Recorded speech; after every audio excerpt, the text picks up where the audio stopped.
"You are worthless compared to your sister." My mother actually said those words to me. She announced them to a crowded room filled with family, friends, and holiday cheer, letting the syllables hang in the air like a final judgment. That was the phrase that broke whatever fragile string was still tying me to my family. But long before we ever reached that dining room table, long before the silence fell and the truth spilled out in ink and paper, the ground had been shifting beneath my feet. I just did not know it yet. To understand how we got to that Christmas disaster, you have to understand the dirt I stood on.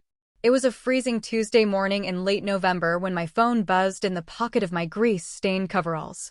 I was standing in the center of my industrial scrapyard, holding a heavy steel wrench, my knuckles raw and bleeding from the cold. I wiped a streak of black oil off my forehead with the back of my sleeve and pulled out the phone.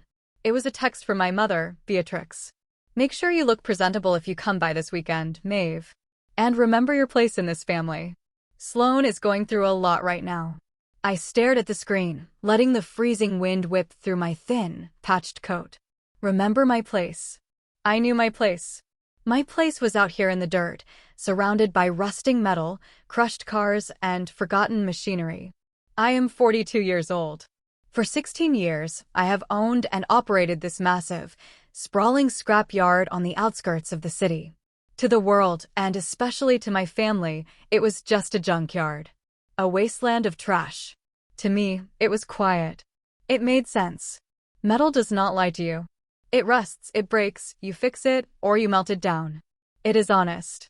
My sister, Sloane, lived in a different universe. While I was pulling apart alternators and smelling like diesel fuel, Sloane was sipping vintage champagne out of crystal flutes. She owned a high-end conceptual art gallery downtown. Everything in her life was curated, pristine, and dripping with an elegance I was supposedly lacking. Her Instagram was an endless feed of white walls, abstract sculptures, and carefully staged photos of her husband, Cashin, looking like he just stepped off the cover of a financial magazine. Cashin was an investment broker. He spoke in buzzwords and wore suits that cost more than my first tow truck. They were the golden couple. Sloane was the golden child. I was the grease stain on the family portrait. I put my phone away and looked out over the acres of twisted steel and stacked shipping containers. The sky was the color of old iron. I had bought this land when I was 26. Everyone told me I was throwing my life away. My father, Gideon, had shaken his head and refused to co-sign the loan, telling me I was buying a worthless pile of dirt. I worked 3 jobs, saved every penny, and took on a terrifying amount of debt to make it mine. I lived in a rusted-out trailer on the property for the first 5 years. I ate canned soup cold because I was too tired to heat it. I built this business with my bare hands. And yet, in my family's eyes, I was a tragic failure.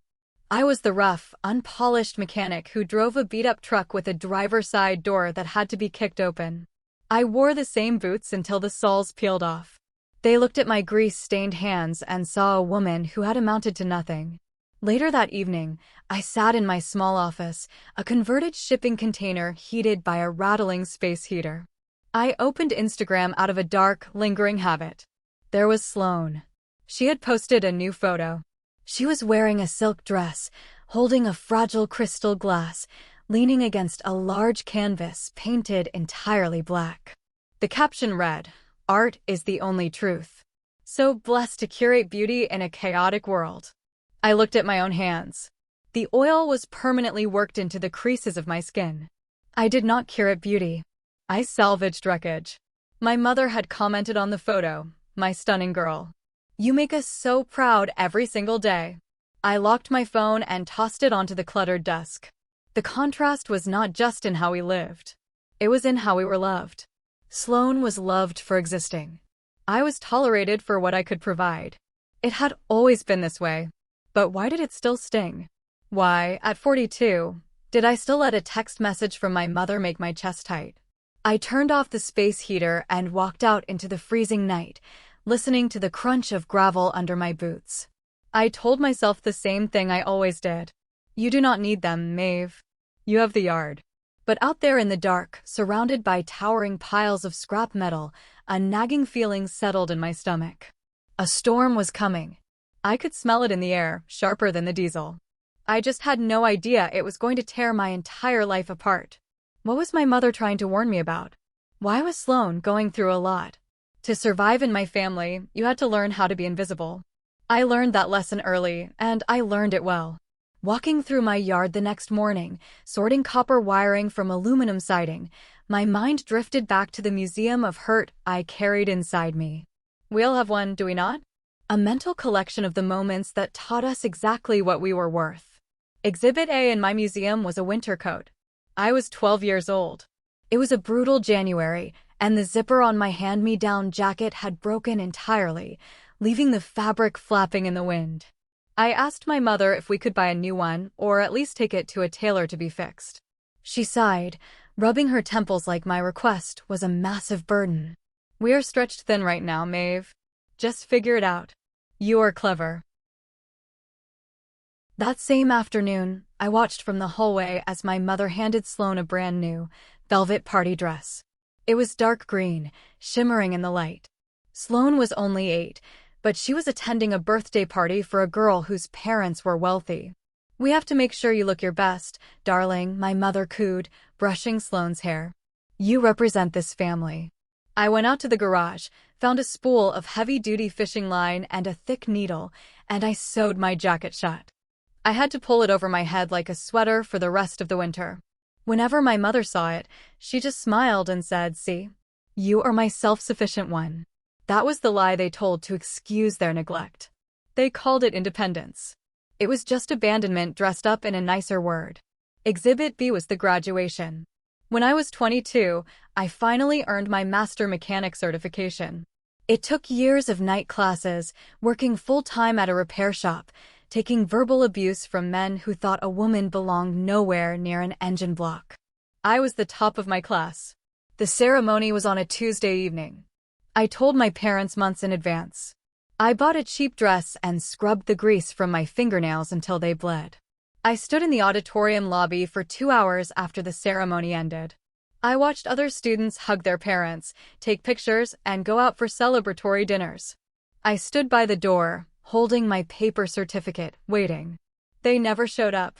When I finally drove myself to my parents' house, the driveway was empty. I let myself in. My father was sitting in the living room, watching television. He barely looked up. "Oh, Maeve. Sorry." Sloane had a meltdown. Her boyfriend broke up with her, so your mother took her to the city for a spa weekend to calm her nerves. You know how sensitive she is. "I graduated today, Dad," I said quietly. He waved a hand. Right. Good job, kiddo. We will celebrate later." We never did. My achievement was a footnote. Sloane's heartbreak was a headline crisis. But Exhibit C was the one that taught me who my sister truly was. I was 28. My grandmother had passed away a year prior, leaving behind a beautiful antique silver brooch.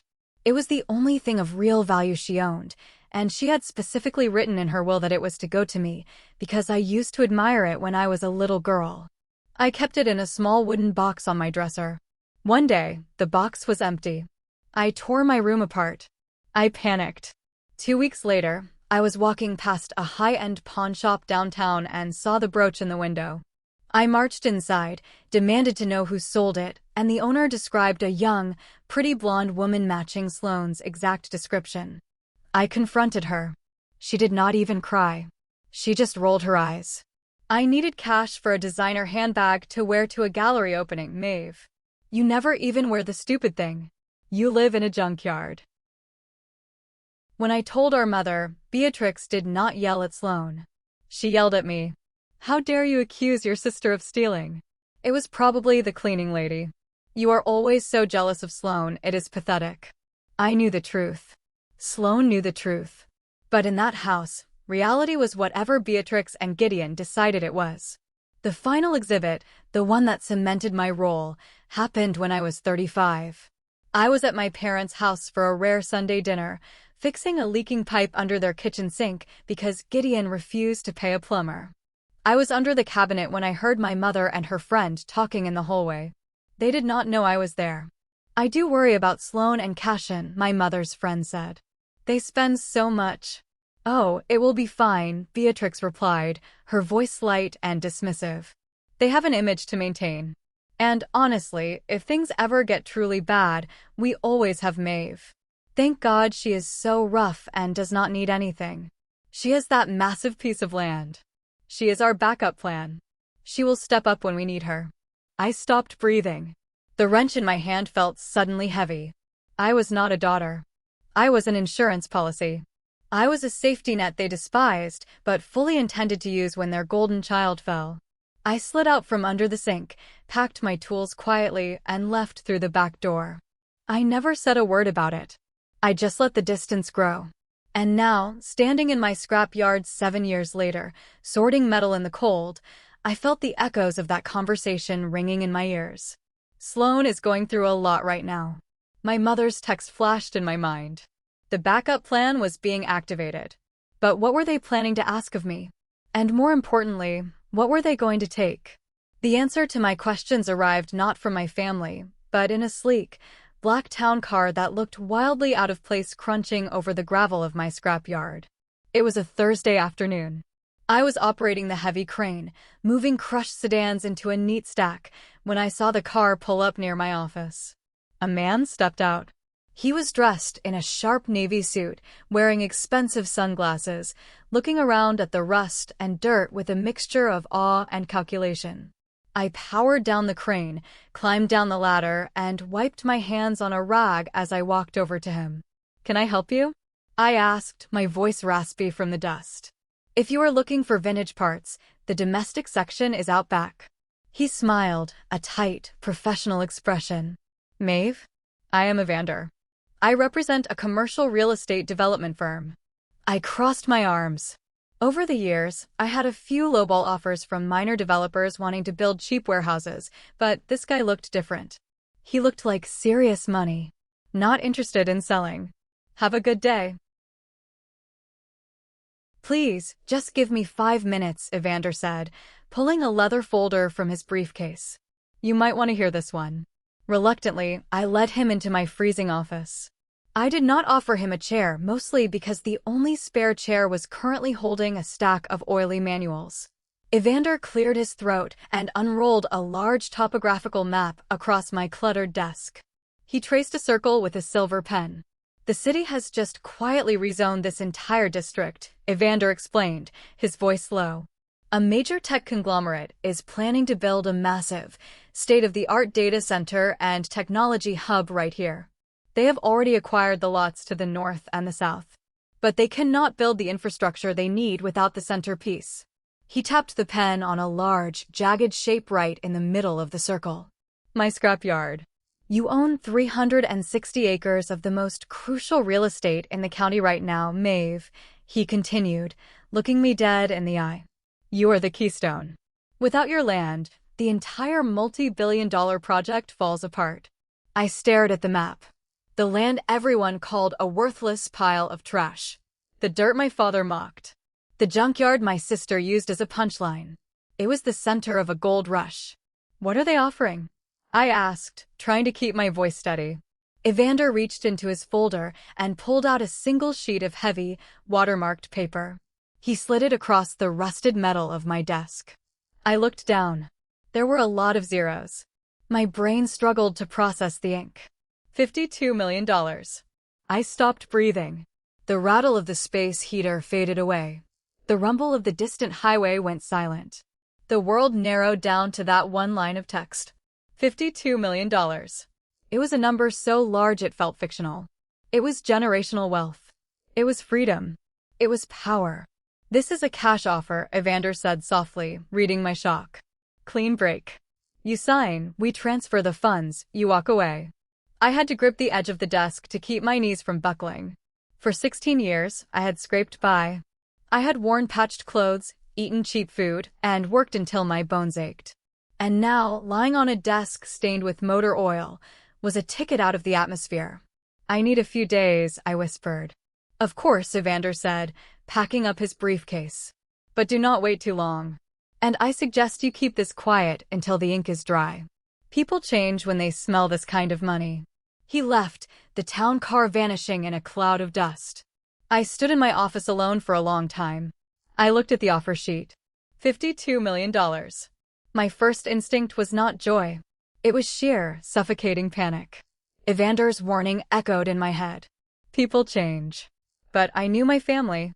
They would not change. They would just become the ultimate versions of themselves.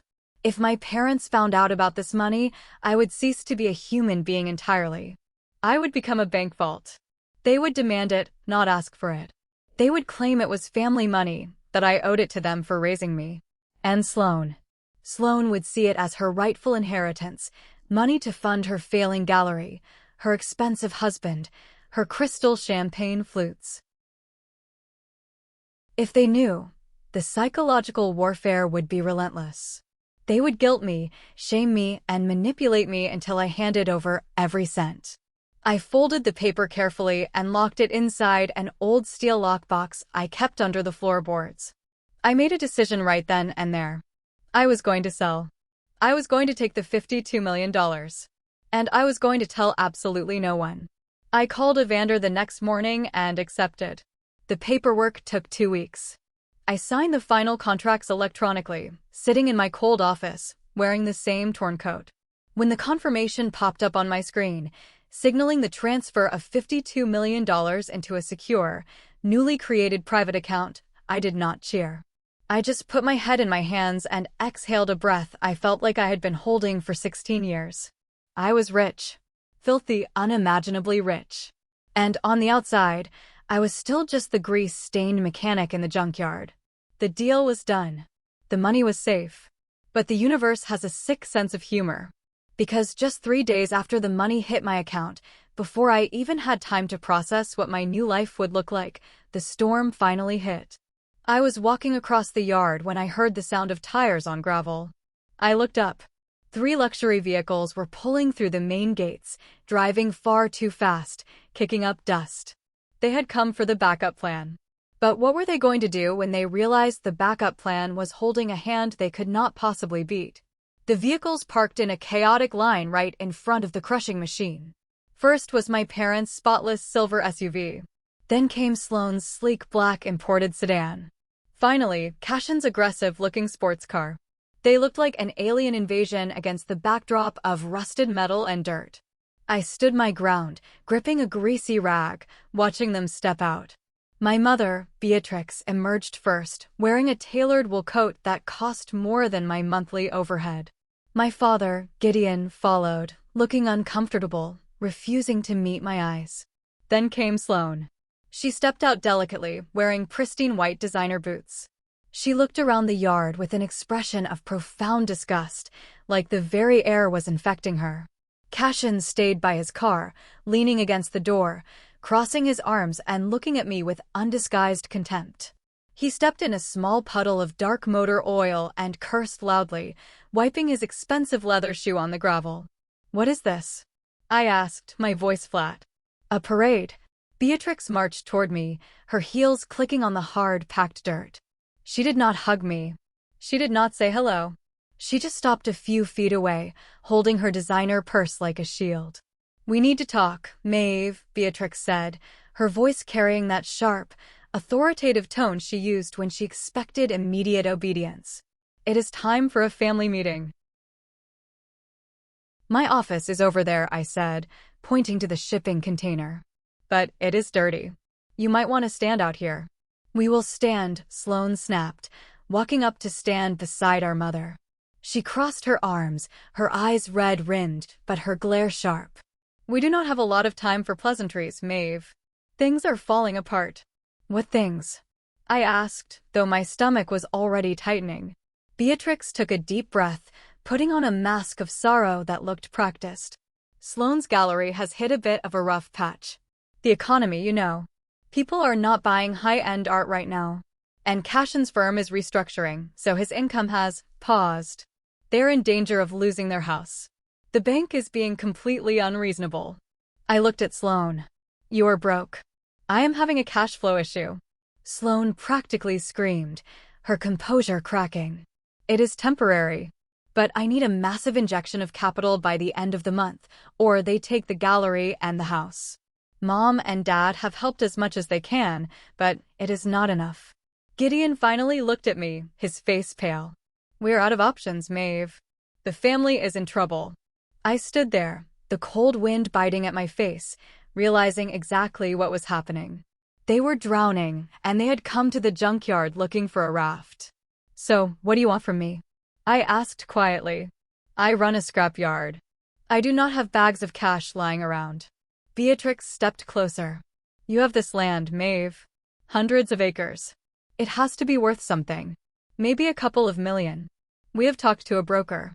If you list it right now for a quick cash sale, we can get enough to save Sloane's house and the gallery. You can move into an apartment in town. You do not need all this space anyway. I stared at her. I could not believe what I was hearing. They wanted me to sell my business, my home, the only thing I had built with my own two hands, to pay for my sister's failed vanity project and her husband's luxury lifestyle. You want me to sell the yard, I said, my voice dangerously low. You want me to make myself homeless and unemployed to save Sloane. Do not be so dramatic, Sloane scoffed, rolling her eyes. It is just a pile of trash, Maeve. You are just playing in the dirt out here. You can get a job as a mechanic anywhere. I have a brand to protect. I have a legacy. A legacy of what? Selling empty space to rich idiots. I shot back. Cashin pushed himself off his car and walked over, his face flushed with anger. Watch your mouth, Maeve. Sloane is a respected curator.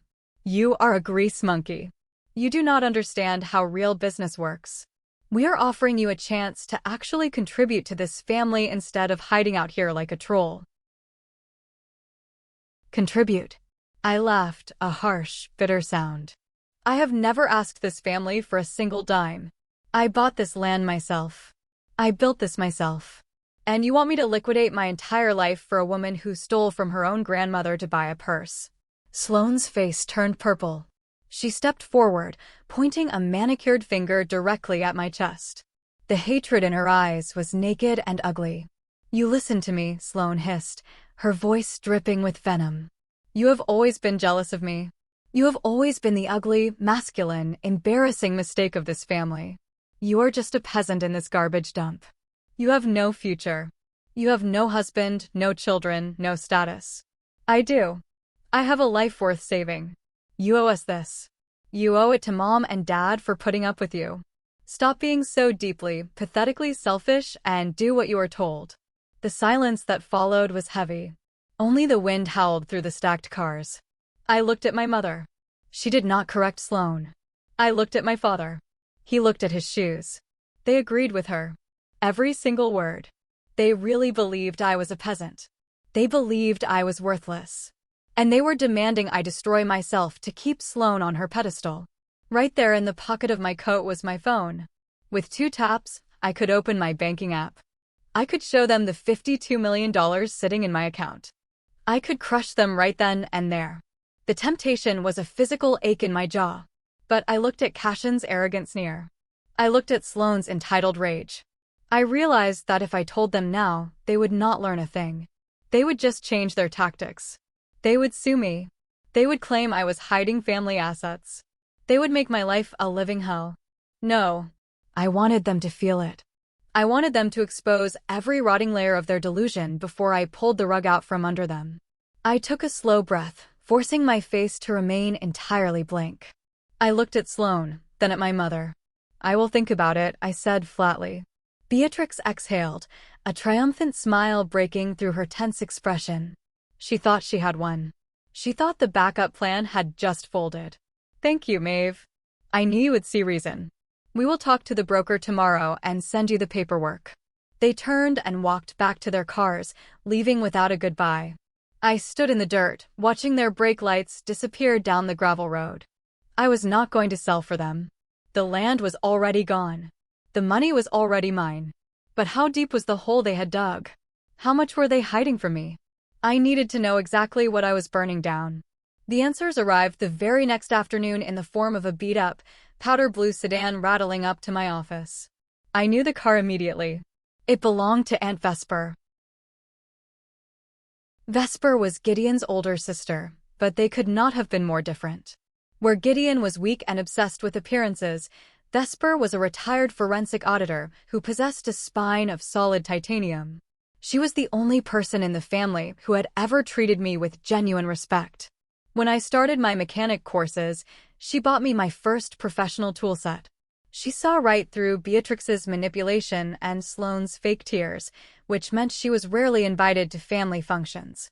Vesper stepped out of her car carrying a thick, red manila folder. She wore a heavy wool sweater and a grim expression. I wiped my hands and went to meet her. "D. Vesper," I said, surprised. "What are you doing here?" "Making sure you do not do something incredibly stupid, Maeve," she said, her voice sharp as glass. "Let us go inside. It is freezing, and I need to show you something that is going to make you want to break things." We went into my cramped office. I turned the space heater on high. Vesper cleared a spot on my desk, pushing aside spark plugs and invoices, and laid the red folder down. She did not sit. She just stood there, looking at me with a mixture of pity and fierce anger. "Your father called me 3 days ago," Vesper began, her tone strictly business. "He was frantic. He asked me for a personal loan. A massive one. I told him I needed to see his financials before I gave him a dime. Being the idiot he is, he actually gave me access to his accounts, thinking I would just gloss over the details because we are family." She opened the folder. I did not gloss over anything. Vesper pulled out the first document and slid it toward me. It was a bank statement, but the header made my blood run cold. It was a home equity line of credit. A helic. "Look at the property address, Maeve," Vesper commanded quietly. I leaned in. It was the address of my grandfather's house. The beautiful, historic brick home that had been in our family for 3 generations.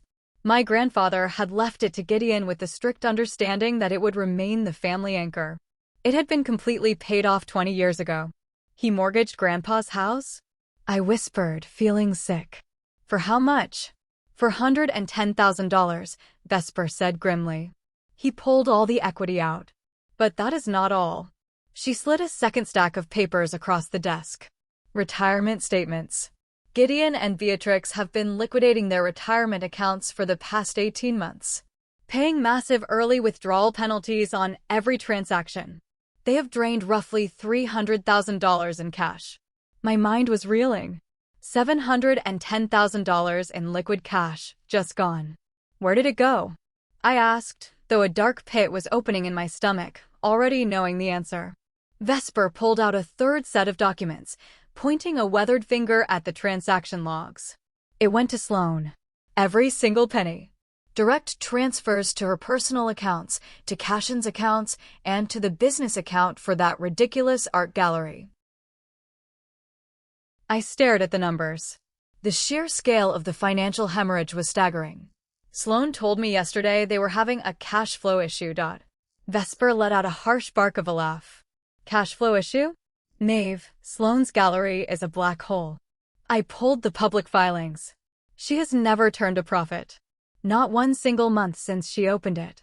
She uses it as a glorified clubhouse to drink wine and pretend she is important. She pays exorbitant rent downtown. She buys inventory nobody wants, and Cashin has been using the business credit cards to fund his golf club memberships and luxury car leases." Vesper leaned over the desk, her eyes locking onto mine. "Sloane is $700,000 in debt. Between the business loans, the maxed-out credit cards, and the private debt to your parents, she is drowning. And she has dragged Gideon and Beatrix down with her." I felt dizzy. The air in the office was suddenly too thin.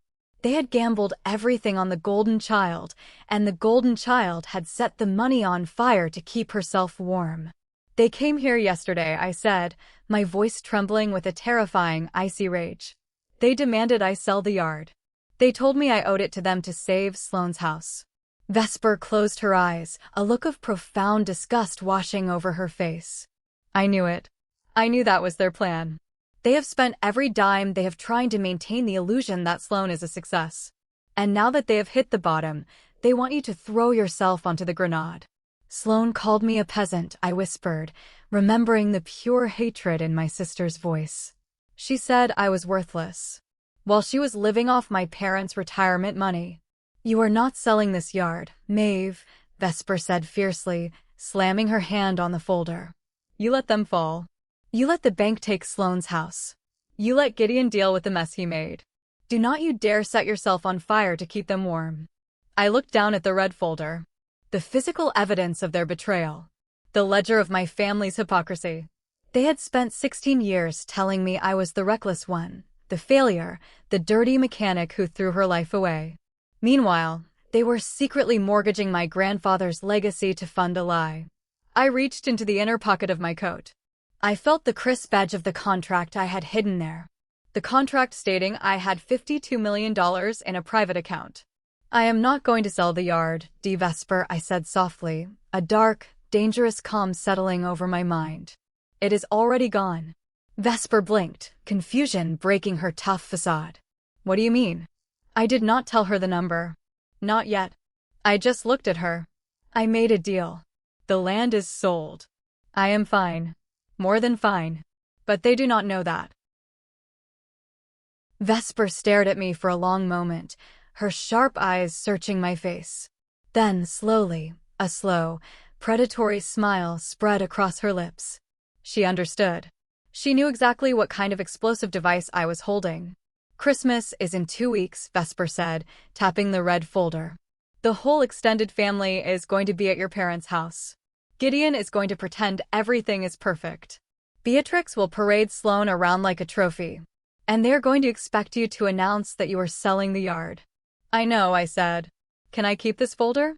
I asked, pulling it toward me. I brought it for you, Vesper replied. She walked to the door, stopping with her hand on the knob. Make it hurt, Maeve. For once in your life, do not take the high road. Burn the bridge and salt the earth behind you. When she left, I sat alone in the office, the red folder sitting next to the spot where my $52 million contract lay hidden. 2 ledgers. One of their lies. One of my truth. The trap was set. All I had to do was wait for them to walk into it. But what happened next weekend almost made me call the whole thing off. Because I realized collateral damage is rarely clean. If revenge were a straight line, it would be easy. You draw your weapon, you aim at the people who hurt you, and you pull the trigger. But family is a tangled web, and when you cut the threads, you never know who is going to fall. It was Saturday morning, 10 days before Christmas. The air was bitterly cold, threatening snow. I was in the garage bay, rebuilding a transmission, when Sloane's black sedan tore into the yard. I tensed, grabbing a heavy wrench, expecting another confrontation. Instead, the back door opened, and a tiny figure in bright yellow rubber boots hopped out.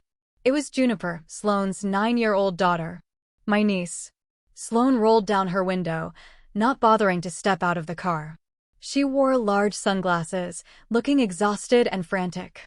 Maeve. I have back-to-back crisis meetings with the bank and some investors. Cashin is out of town. You have to watch Juniper until tonight. Sloane, this is an active industrial site, not a daycare, I argued, though I had already dropped the wrench and wiped my hands. She will be fine, just keep her away from the heavy machinery. I literally have no one else. Sloane screamed, her voice bordering on hysterical. Before I could say another word, she peeled out of the yard, leaving Juniper standing in the gravel, clutching a small backpack. I sighed, my anger melting the moment I looked at the little girl. Juniper was the only pure thing to ever come out of my sister. She did not have Sloane's entitlement or Cashin's arrogance. She was quiet, observant, and possessed a bizarre fascination with mechanics. Hey, Junebug, I said softly, walking over and kneeling down to her level. She threw her arms around my neck, smelling of strawberry shampoo and cold air. Hi, Aunt Maeve. Mommy was crying a lot this morning. She yelled at Daddy on the phone. My heart twisted. The financial ruin was crashing down on them, and this little girl was sitting right in the blast radius. Well, you're safe here. Want to help me organize the tool bench? Her eyes lit up. For the next 5 hours, I kept her safely away from the crushing equipment. We sat in the heated office. I gave her a rag and a can of safe, citrus degreaser, and she happily scrubbed wrenches and sockets, treating them like precious jewels. She hummed a little song while she worked. I watched her, feeling a heavy weight settling on my chest. In 10 days, I was going to detonate a bomb in her family. I was going to humiliate her mother and father in front of everyone they knew. I was going to ensure they lost their house. Was I a monster? Was I punishing a child for the sins of her parents? Around noon, we ate sandwiches on the tailgate of my old truck. Juniper sat swinging her legs in her yellow boots. She had pulled a sketchbook and a pack of crayons from her backpack and was furiously drawing. "What you drawing?" I asked, taking a bite of my sandwich. She turned the notebook around. It was a chaotic, colorful mess of gray squares, orange sparks, and a stick figure in a blue mechanic's suit holding a giant wrench. At the top, in uneven, wobbly letters, she had written, "Aunt Maeve's castle." "It is you and your castle," Juniper explained seriously. "Mommy says it is a garbage dump, but I think it is a castle made of metal." I had to swallow hard to keep the tears from springing to my eyes. This child saw more value in me than my own parents ever had. Juniper put the crayon down and looked at me, her head tilted to the side. Her expression was entirely unguarded, innocent, and piercingly sharp in the way only a child can be. "Aunt Maeve," she asked softly, "are you sad?" I froze. "What makes you ask that, Junebug?" "Because you always look like you are holding your breath," she said, kicking her heels against the tailgate. "When we're at Grandma's house, nobody talks to you. And Mommy says mean things when you are not there." I told her to stop, but she told me to go to my room. A 9-year-old child had stood up for me when my own father would not. I pulled her into a tight hug, burying my face in her coat so she would not see the tears finally escaping. "I am okay, sweetheart," I whispered into her hair. "I am just tired sometimes. But I promise you, I am going to be very happy soon." Sitting there with my niece, holding her drawing of my castle, my resolve hardened into something unbreakable. I realized I could do both. I could destroy the toxic delusion my family had built, and I could protect the innocent collateral damage. I made a silent vow to Juniper right then and there. I would not let her pay the price for Sloane's greed. When Sloane finally came to pick her up that evening, honking the horn impatiently from the driveway, I kissed Juniper on the forehead and watched her run to the car. Sloane did not even wave. I walked back into my office and looked at the red folder containing their financial ruin, sitting right next to my $52 million secret. The guilt was gone. What remained was a cold, surgical clarity. The stage was set. The invitations to the Christmas dinner were sent. They thought the peasant was coming to surrender her land. They had no idea the peasant had already bought the entire kingdom. If you have made it this far into the story, you know the real pain is not the money, it is the betrayal by the people who are supposed to protect you. Drop a comment below saying, "I'm Win," so I know you are part of the family that survives this kind of toxicity. I will be hearting and replying to every single "I'm Win" comment. Now, take a deep breath. Because Christmas dinner is about to begin, and it is going to be a massacre. The days counting down to Christmas Eve felt like moving underwater. Everything was slow, muted, and heavy with anticipation. I spent those days working in the yard, running the crane and organizing scrap metal, letting the freezing December air keep my mind sharp. I did not return my mother's increasingly cheerful texts. She was laying the groundwork, acting sweeter than she had in a decade, entirely convinced that I had broken. She thought the peasant was preparing to sell her dirt to save the queen. When the sun finally set on December 24th, the sky turned a bruised, icy purple. I stood in my tiny, rusted bathroom inside the trailer and looked at myself in the mirror. I did not dress up. I did not put on a nice sweater or try to look presentable. I went in my closet and pulled out the same heavy, grease-stained barn coat I had worn for 10 winters. The one with the tear in the left pocket that I had pinned shut with a safety pin years ago. My mother hated this coat. She said it made me look like a vagrant. Tonight, it was my armor. I took the red folder Aunt Vesper had given me, the one detailing the $410,000 mortgage on my grandfather's house and Sloane's $700,000 debt. I slid it into the large inside pocket of the coat. Then I took my own paperwork. The heavily watermarked contract with the tech conglomerate. The proof of my $52 million cash sale. I folded it carefully and placed it right next to Vesper's folder. 2 ledgers, sitting heavy against my chest. I drove my beat-up truck to my parents' house. The heater was broken again, so I drove the 40 minutes shivering, my hands gripping the freezing steering wheel. As I turned onto their affluent, tree-lined street, the contrast was violently clear.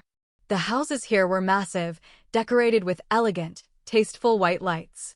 My grandfather's house stood at the end of the cul-de-sac. It was a beautiful, sprawling brick estate that he had built with his own sweat and blood. Now it was a hollow shell, secretly mortgaged to the hilt to pay for Sloane's fake life. Cars lined the driveway and spilled out onto the street. Luxury SUVs, sleek sedans, cars belonging to my aunts, uncles, and cousins. I parked my rusted, dented truck right behind Cashin's pristine sports car. I turned off the engine, listening to it sputter and die.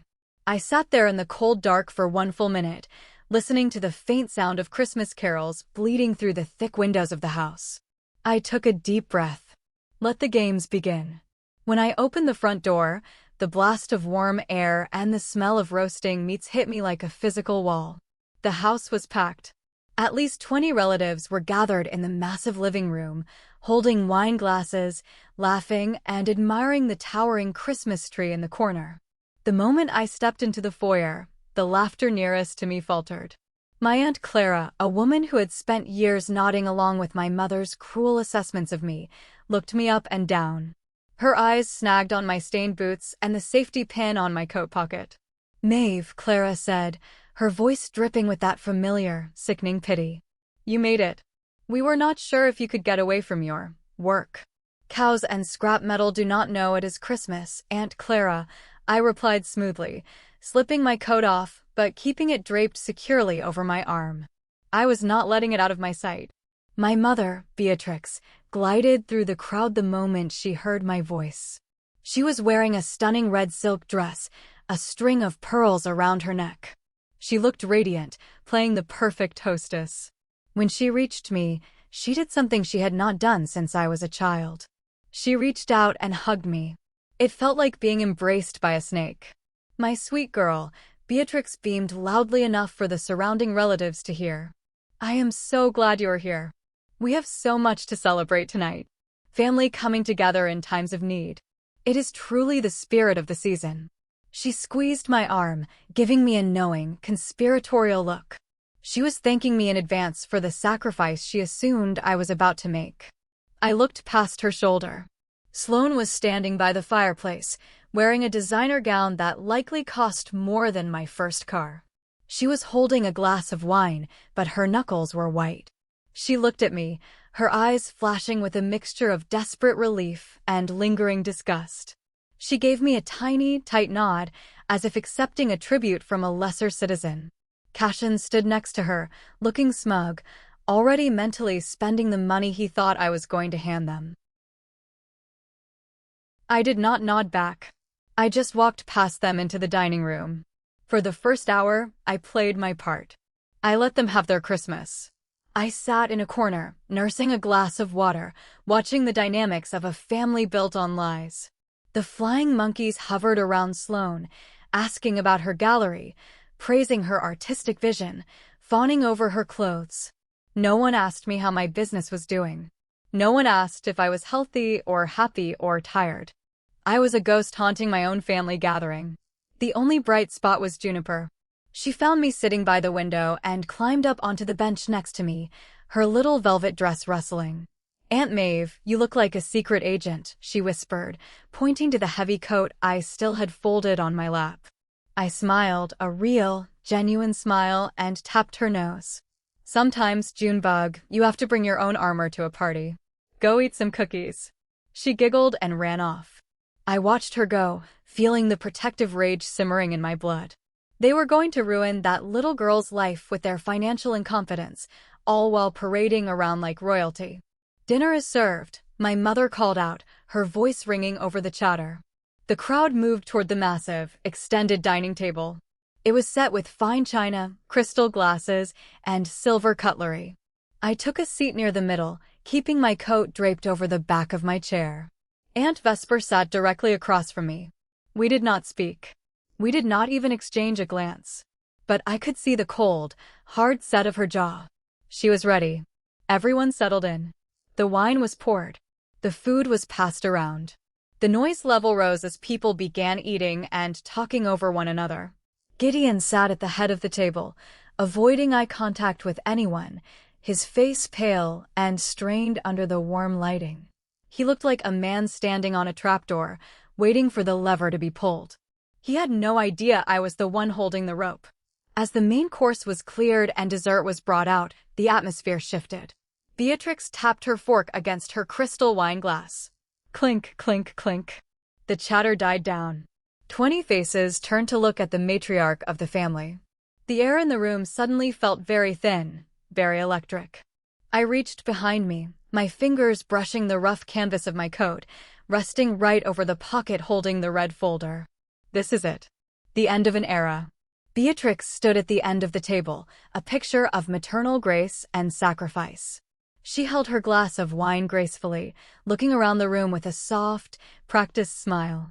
I watched her, marveling at the sheer audacity of her performance. She was about to butcher me in front of everyone, and she was going to do it with a smile on her face. Family, Beatrix began, her voice carrying a theatrical tremor of emotion. Christmas is a time for reflection. It is a time when we look at the people around this table and realize what truly matters. The world out there is harsh. But in here, under this roof that Gideon's father built, we protect our own. A few aunts murmured in agreement. Uncle Robert raised his glass slightly in a silent toast. It is no secret that this year has brought its challenges, she continued, her eyes drifting toward Sloane. Our brilliant Sloane has faced some headwinds in the art world. The economy is difficult. But true talent always perseveres, especially when a family stands united to support it. Sloane looked down, feigning humility, playing the role of the brave, struggling artist perfectly. Cashin put a supportive hand on her shoulder. Then Beatrix's gaze shifted. It moved down the length of the table, past the fine china and the glowing centerpieces, and landed squarely on me. Her soft smile tightened into something sharp, something venomous wrapped in pity. The room grew so quiet I could hear the grandfather clock ticking in the hallway. We all have our roles to play, Beatrix said, her voice dripping with a condescension so thick it was suffocating. Some of us are meant to shine, to build a legacy. And some of us choose a different, humbler path. Maeve, you have always lived out there in your dirt and your scrap metal, away from the world. You have never needed much because, frankly, you are totally worthless compared to your sister. Someone at the end of the table inhaled sharply. A cousin shifted uncomfortably in her chair. But no one spoke. No one defended me. They just waited for the punchline. You have nothing to lose, Maeve, Beatrix continued, her voice hardening, turning into an undeniable command. But Sloane has an entire future. She has a reputation. So, it is time for you to do your duty. It is time for you to sell that junkyard and help your family. You are going to step up, because it is the only valuable thing you can do for us. She raised her glass toward me, a mocking salute. To family duty. Sloane lifted her chin, a triumphant, cruel smirk playing on her lips. She thought she had won. She thought the public humiliation would force me into submission, that I would not accept my place as the worthless peasant and hand over my livelihood to save her. I did not nod. I did not cry. I did not even blink. I slowly pushed my chair back. The wooden legs scraped loudly against the hardwood floor. I reached into the pocket of my old barn coat and pulled out the heavy red folder. I did not stand up. I just sat there, holding the physical proof of their rotting empire. Before I could say a word, Aunt Vesper stood up from across the table. Her presence commanded the room differently than Beatrix's. Where my mother was theater, Vesper was a courtroom judge. Family duty, Vesper repeated, the words tasting like acid in her mouth. She looked at Beatrix with a glare so intense my mother actually took a half step back. What a fascinating concept, Beatrix. Let us talk about family duty. Let us talk about what is actually happening under this roof. Vesper, this is not the time, Gideon croaked from the head of the table, his face draining of all color. He looked like he was about to faint. Sit down and shut up, Gideon, Vesper snapped, her voice cracking like a whip. She reached across the table and took the red folder from my hand. She did not ask for permission. We were a two-woman firing squad, and she was taking the first shot. Vesper opened the folder and pulled out the first document. She held it up high, right in the warm glow of the chandelier. Beatrix just called Maeve worthless, Vesper announced to the silent, staring room. She just demanded that Maeve sell her only source of income to save Sloane. But what she failed to mention is why Sloane needs saving. And more importantly, whose money they have already burned through. "Stop it," Sloane shrieked, suddenly dropping her wine glass. It shattered on the floor, red wine pooling like blood on the expensive rug. "Aunt Vesper, you are ruining Christmas." "You ruined your own life, you spoiled brat," Vesper fired back without missing a beat. She threw the first piece of paper onto the center of the table. It slid to a stop next to the roasted turkey. "That," Vesper pointed a trembling finger at the paper, "is a home equity line of credit. $410,000. Gideon and Beatrix secretly mortgaged this house, Grandpa's house, the house that was paid off 2 decades ago, to the absolute limit." The silence that followed was deafening. The relatives leaned in, staring at the bank logo, the bold numbers printed on the page. Uncle Robert's jaw literally dropped. Aunt Clara covered her mouth with her hand. "No," Robert whispered, looking at Gideon. "Gideon, tell me she is lying. Dad left this house free and clear." Gideon buried his face in his hands, resting his elbows on the table. He said nothing. His silence was a screaming confession. "But wait, there is more," Vesper said grimly. She tossed the next stack of papers onto the table. "Retirement withdrawals.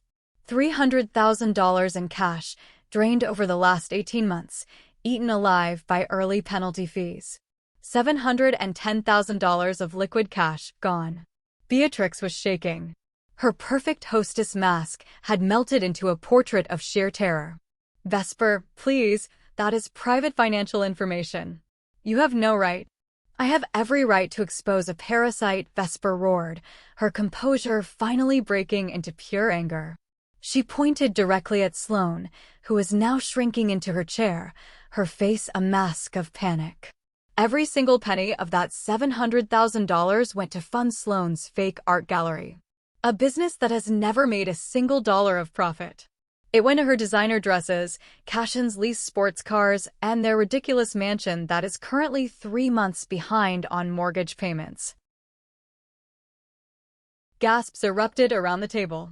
The flying monkeys, the relatives who had just spent the last hour praising Sloane and pitying me, stared at the golden child in absolute horror. The illusion was dead. The curtain had been ripped down, exposing the rotting machinery behind it. "And now," Vesper said, her voice dropping to a deadly, quiet register as she looked back at Beatrix. "After draining your retirement and mortgaging your father's legacy to fund her failures, you have the audacity to stand there and call Maeve worthless? You demand she make herself homeless to plug a hole you cannot fix." The room was paralyzed. The sheer magnitude of the betrayal, the financial ruin, and the emotional abuse hung in the air, suffocating everyone. Sloane broke. She could not handle the silence. She could not survive in a room where she was not the victim or the hero. "It is not my fault," Sloane screamed, tears of rage spilling down her face. She pointed a shaking finger at me. The real explosion was about to happen. "It is the economy," Sloane shrieked, her voice echoing off the high ceilings. Her face was flushed, her carefully styled hair now looking wild and unhinged. She slammed both hands on the table, making the silverware jump. "Cashin's firm screwed him over. The art market crashed. I am an artist, I take risks. Mom and Dad gave me that money because they believe in me. Because I actually have potential, unlike her." She thrust her finger in my direction, her eyes wide and manic. "Why should not she sell that stupid junkyard? It is just a pile of rusted metal. She lives like a rat anyway. She owes us. She owes this family for being such a miserable embarrassment her whole life." Cashin, realizing the sinking ship was taking him down with it, stood up, his face a violent shade of red. "This is a private family matter," he barked at Vesper. "You stole financial documents. I could have you arrested." Call the police, Cashin, Vesper challenged, crossing her arms. Let us show them how you committed wire fraud by mixing business funds with personal accounts to pay your country club fees. I have those records too. Cashin froze, the color draining from his face so fast he looked ill. He slowly sat back down, effectively abandoning his wife to the wolves. Beatrix, realizing that denying the facts was impossible, resorted to the only weapon she had left, pure, concentrated malice. She turned on me, her eyes dark and hateful. You did this, Beatrix hissed, her voice trembling with fury. You brought Vesper here to humiliate us.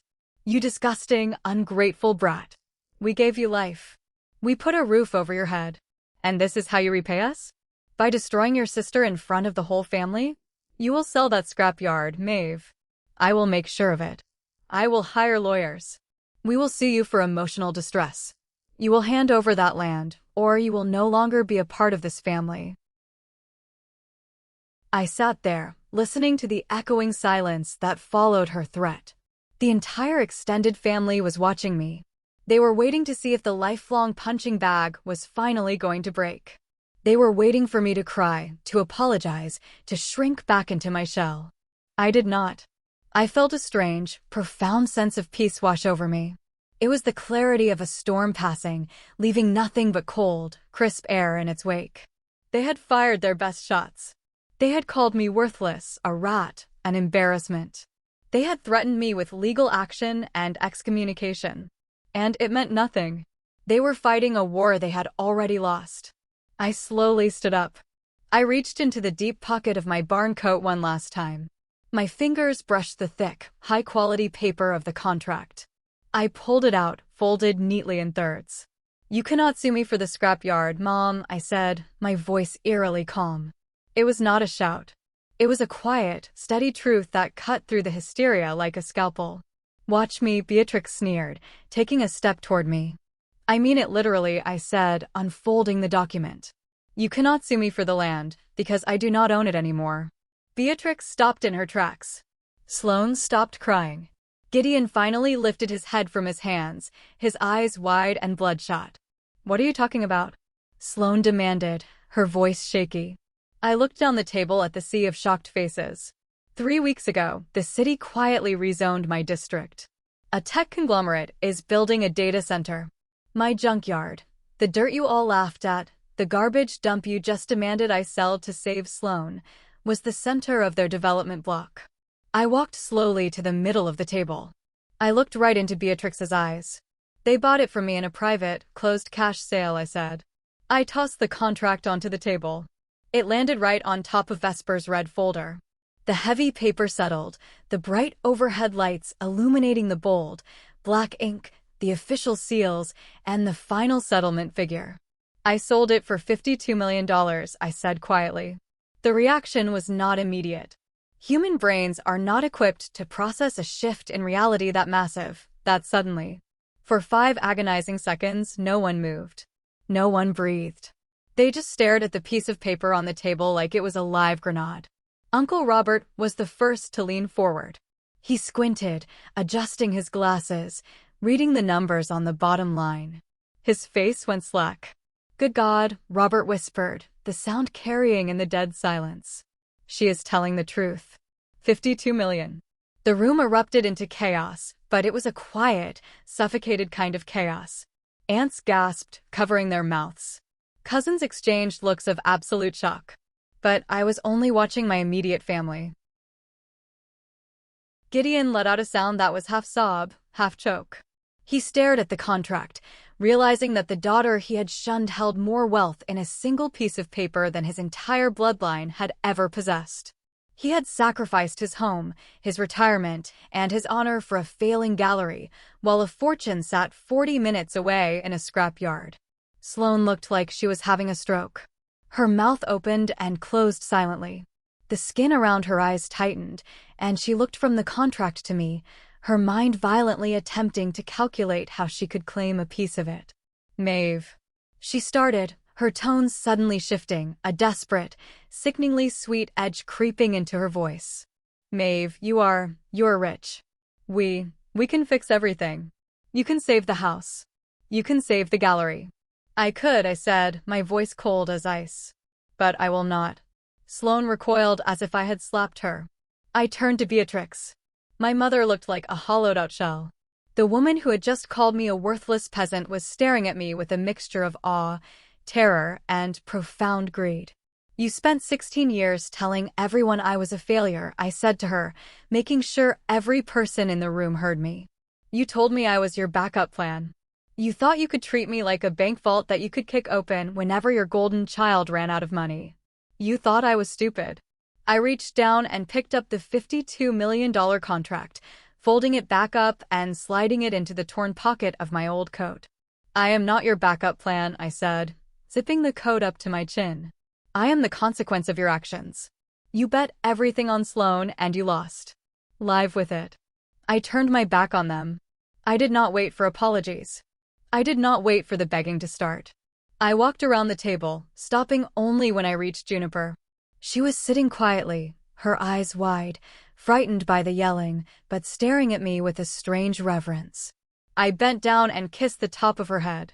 Merry Christmas, Junebug. I will see you soon. I walked out of the dining room, down the hallway, and out the front door. The cold winter air hit my face, clean and sharp. Behind me, I could hear the muffled sounds of shouting, crying, and the complete collapse of my family's empire. I got into my rusted, freezing truck. The engine sputtered to life. I put it in drive and pulled away from the house my grandfather built, leaving the wreckage entirely behind me. The fallout was not quick, but it was brutal. When you build a life entirely on the perception of wealth, the moment the illusion shatters, there is nothing left to break the fall. Over the next 3 months, I watched from a quiet, safe distance as the consequences of their actions dismantled everything they had built. January brought the foreclosure of Sloane's house. The bank did not care about her artistic vision or her carefully curated Instagram feed. They cared about the missed payments. The eviction was sterile, cold, and profoundly public. Neighbors stood on their lawns and watched as moving trucks hauled away the expensive, cream-colored furniture Sloane had bought with my parents' retirement funds. A week later, the gallery closed. There was no grand farewell exhibition. The landlord simply changed the locks in the middle of the night and pasted a bright orange notice of seizure on the glass door. Sloane's abstract paintings and crystal champagne flutes were locked inside, destined for a liquidator's auction. Cashin, true to his cowardly nature, did not stick around for the wreckage. The moment he realized there was no secret bailout coming from my bank account, he filed for divorce. He packed his expensive suits into his sports car, drained what little was left in their joint checking account, and vanished to the West Coast. He left Sloane holding the entirety of the $700,000 debt, tangled in a messy, vicious legal battle she could not afford to fight. My parents fared no better. The exposure at the Christmas dinner had severed them from the rest of the extended family. Uncle Robert and Aunt Vesper made sure everyone knew exactly how Gideon had endangered my grandfather's estate. No one called them. No one offered loans. They were social pariahs in their own bloodline. Then, the inevitable happened. The bank holding the $410,000 home equity line of credit called the loan due. My parents had no retirement left. They had no savings. They could not make the payments. The house, the brick estate that had stood as the symbol of our family's stability, was slated for public auction. During those 3 months, my phone rang constantly. At first, the voicemails from Beatrix were demanding and angry. She ordered me to transfer funds, citing family duty, threatening to expose me to the media as a heartless billionaire hoarding wealth while her family starved. I did not respond. Then the tone shifted. The anger turned to panic, and the panic turned to pathetic, weeping desperation. "Maeve, please," my mother sobbed in a voicemail left in late February. "They are going to take the house. Your father is having chest pains. Sloane is living in a cheap apartment, and she will not get out of bed. Please, sweetheart. You have so much money. $52 million. A few $100,000 is nothing to you. It is pocket change. Please save us. I am begging you. I am sorry for what I said. I was just stressed. I listened to the message sitting in the kitchen of my temporary rental house. I felt a flicker of something, maybe pity, maybe sadness for the mother I never really had. But I remembered the cold, calculating look in her eyes when she called me worthless. I remembered the torn coat. I remembered Sloane stealing my grandmother's brooch. I deleted the voicemail. I blocked her number. I blocked Gideon's number. I blocked Sloane's number. I was not going to be their savior. If I bailed them out now, they would learn nothing. They would spend the rest of their lives viewing me as a limitless ATM, resenting me for holding the purse strings, waiting for the next opportunity to bleed me dry. True boundaries require a willingness to watch people face the consequences of their own choices. I owed them nothing. The word felt strange at first, heavy and unfamiliar. Nothing. No debt, no guilt, no obligation. But as the winter thawed into spring, that nothing began to feel remarkably like freedom. There was only one piece of the wreckage I refused to let burn. In early March, I saw the listing online. My grandfather's house was officially up for public auction on the county courthouse steps. I closed my laptop and called my wealth management attorney, a sharp, ruthless woman named Eleanor who had spent the last 2 months helping me structure my new fortune. "Eleanor," I said, staring out the window at the melting snow. "I need you to attend a real estate auction tomorrow. I need you to buy a house." The auction was a brisk, unceremonious affair. Eleanor attended on my behalf, standing on the cold concrete steps of the county courthouse. When the bidding opened for my grandfather's estate, she raised her hand and crushed the room with a cash bid that no local flipper or developer could match. The house was mine. I did not buy it for Gideon. I certainly did not buy it for Beatrix. I bought it for the man who built it. My grandfather was a hard, honest man who smelled like sawdust and pipe tobacco. He was the only person in my childhood who praised my calloused hands, who told me that knowing how to fix a broken machine was more valuable than knowing how to host a dinner party. He would have been sickened to see his legacy liquidated to pay for Sloane's designer handbags. But I was not going to hand the keys back to my parents unconditionally. I had Eleanor draft a bulletproof legal trust. The trust owned the house. I was the sole trustee. The document explicitly granted Gideon and Beatrix the right to live in the home until their passing rent-free. However, the ironclad stipulations were clear. They possessed zero equity. They could never sell it. They could never borrow against it. They could never use it as collateral for a loan. And most importantly, Sloane was legally barred from using the residence as her permanent address. A week after the auction cleared, I drove to the house. It looked smaller somehow, stripped of its intimidating aura. The lawn was overgrown, and the grand front door looked weathered. I knocked. A minute later, Gideon opened the door. He looked like he had aged 10 years in 3 months. His posture was slumped, his hair entirely gray, his eyes hollow. When he saw me standing on the porch, he flinched, instinctively taking a step back. "Maeve," he rasped, his voice weak. Beatrix appeared in the hallway behind him. She was wearing a worn bathrobe, her face devoid of makeup, her pristine image shattered. She looked at me with a desperate, hungry hope in her eyes, likely thinking I had finally cracked and come to deliver a massive check. I did not step inside. I stood on the porch and pulled a thick manila envelope from my jacket. I handed it to Gideon. "What is this?" he asked, his hands shaking as he took it. "The deed to the house," I said, my voice calm, devoid of any warmth or anger. "And the trust documents. I bought it at the auction." Beatrix let out a loud sob, covering her face. "Oh, Maeve. Oh, thank God. You saved us.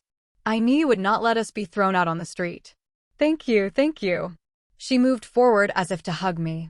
I put my hand up, stopping her dead in her tracks. "Do not," I said sharply. "Read the documents, Mom. I did not give you the house. The trust owns it. You and Dad can live here until you die. But you own zero equity. You can never mortgage it again. You can never borrow a single dime against these bricks. Grandpa's legacy is safe from your gambling." Beatrix's hands dropped. The relief on her face curdled instantly into bitter realization. She was not getting access to wealth, she was getting supervised housing. "And Sloane?" Gideon asked quietly, staring at the envelope. "She is struggling, Maeve.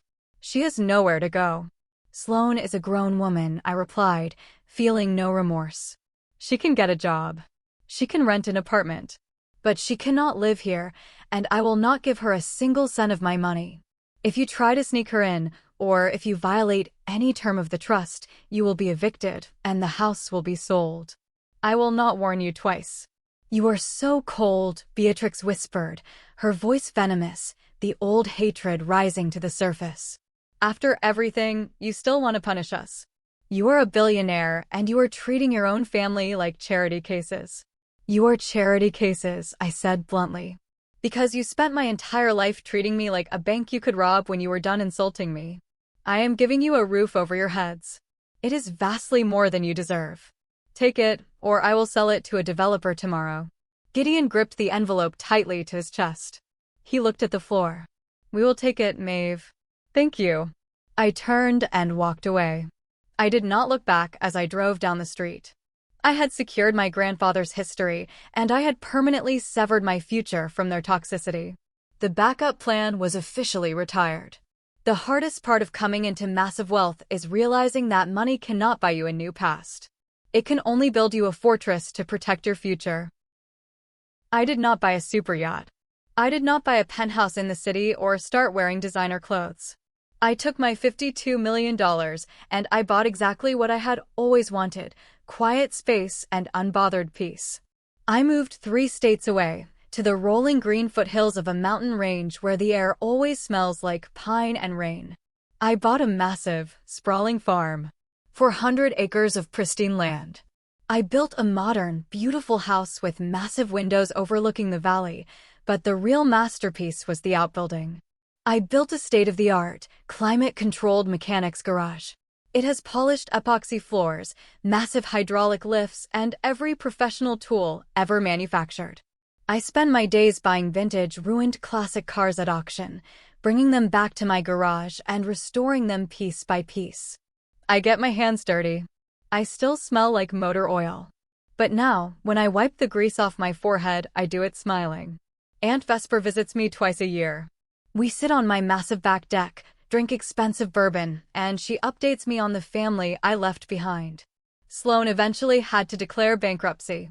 Without the gallery or Cashin's income, she was forced to get a normal job. She works as a receptionist at a mid-level dental clinic. According to Vesper, she complains to anyone who will listen about her traumatic fall from high society, entirely blaming her psychopathic, hoarding sister. I hear the stories, and I feel absolutely nothing. She is a stranger to me now. Gideon and Beatrix live quietly in my grandfather's house. They survive on whatever meager social security they have left. They do not call me. The terms of the trust keep them in line. They are trapped in the museum of their own failures. There is only one connection to my bloodline that I actively nurture. Every summer, Juniper flies out to spend a month with me on the farm. She is 12 now, a bright, fiercely intelligent girl who still loves getting her hands dirty. We spend hours in the garage. I am teaching her how to rebuild carburetors and weld sheet metal. She wears a pair of steel-toed boots and a patched denim jacket, and she looks happier out here in the grease than she ever did in her mother's sterile art gallery.